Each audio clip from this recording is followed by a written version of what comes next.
Welcome to This Explainer. It is absolutely fantastic to have you with us today as we unpack a truly fascinating phenomenon.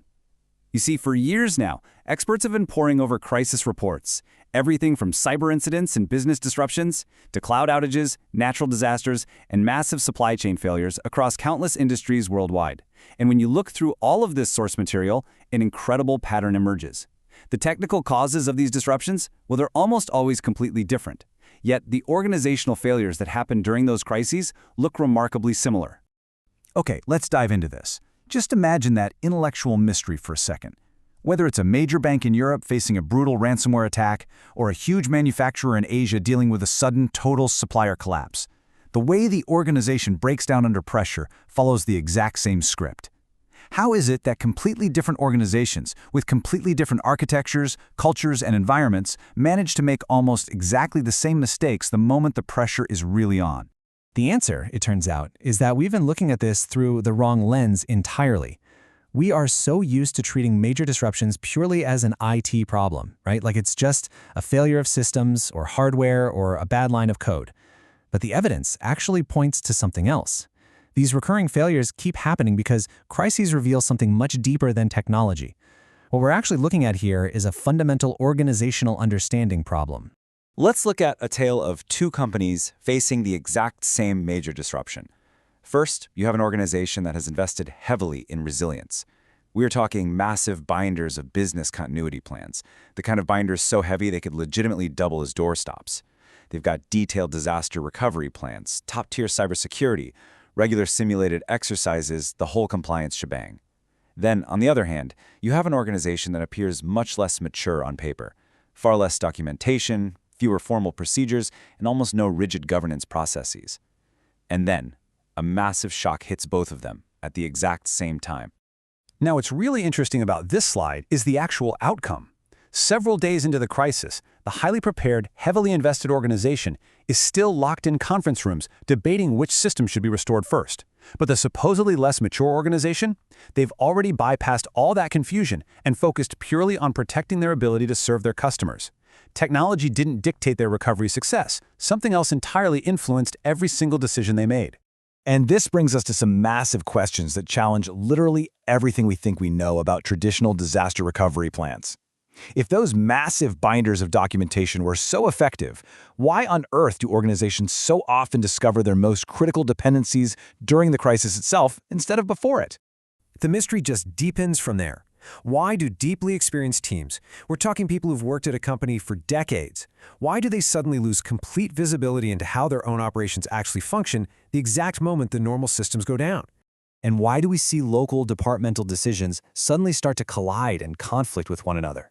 You end up with well-intentioned teams working frantically to restore their own specific area, completely unaware that their local recovery efforts are accidentally sabotaging the wider organizational recovery.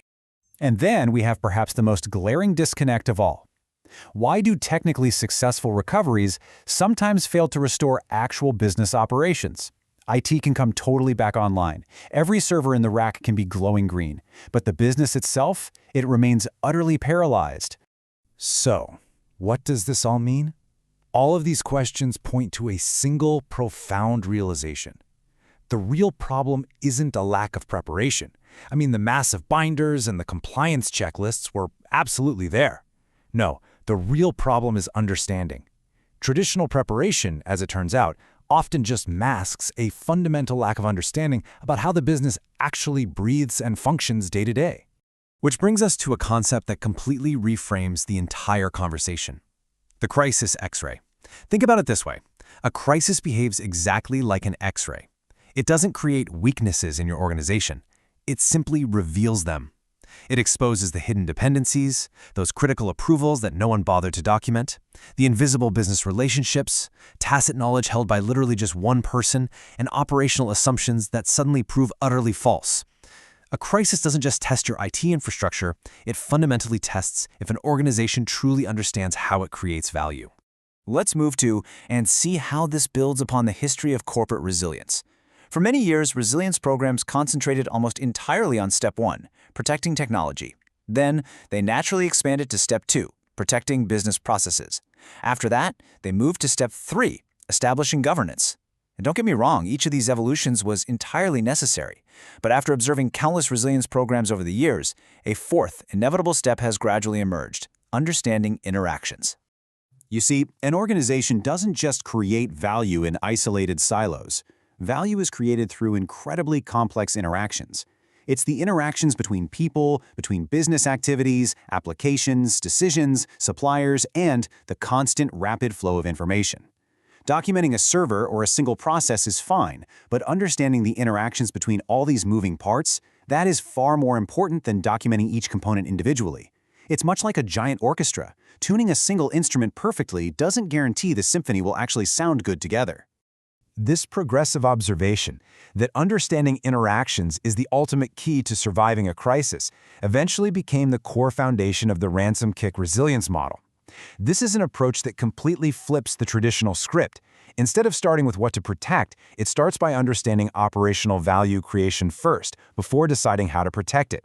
It really is the logical, inevitable conclusion to years of observing how real organizations behave during real, major disruptions. But of course, the moment you adopt this perspective, you run into a massive wall, the scaling challenge. Because how on earth do you keep this understanding coherent across a massive global enterprise? We are talking about thousands of applications, operations in dozens of countries, multiple cloud providers, and countless operational relationships. When you try to map all of this with traditional tools, documentation fragments immediately, repositories diverge, diagrams literally become obsolete the exact moment they are drawn, and vital knowledge just becomes completely scattered. And this brilliantly illustrates why a new approach to structural environments was needed. This recurring operational challenge led directly to the development of Arkeionis. Now, to be clear, we are not talking about just another software pitch or a flashy new IT tool. Arkeionis is a necessary structured environment designed specifically to help organizations visualize, structure, and govern their operational resilience, according to the precise principles of the Ransom-Kick Resilience Model. It's the practical environment that makes this incredible level of understanding actually sustainable at a massive scale. When we step back and look at the big picture, the future of operational resilience isn't about hoarding the most expensive technology, and it certainly won't belong to the organizations producing the largest amount of static documentation. No, it will belong to organizations capable of truly understanding themselves, understanding exactly how value is created, how disruption propagates through the system, and how decisions influence one another. Because at the end of the day, understanding always comes before control. Every major crisis tells the exact same story. It is not a story of failed technology. It is the story of invisible relationships suddenly becoming visible. The organizations that actually learn from these crises aren't just rebuilding their systems to be a little bit stronger. They're taking the opportunity to learn how their organization truly works. And that realization might just be the absolute most valuable lesson any crisis can offer. So ask yourself, when the next major disruption hits, will your organization be frantically reaching for an outdated binder, or will you actually know how your business survives? As we wrap up this Week 29 Explainer, I have some mandatory information to share with you from the source material. The Ransom-Kick Resilience Model is an operational resilience approach focused on understanding the mechanisms that enable organizations to continue creating value under disruption. Arkeionis.app is a structuring, visualization, and governance environment designed to help organizations understand dependencies, business flows, critical validations, and value creation mechanisms.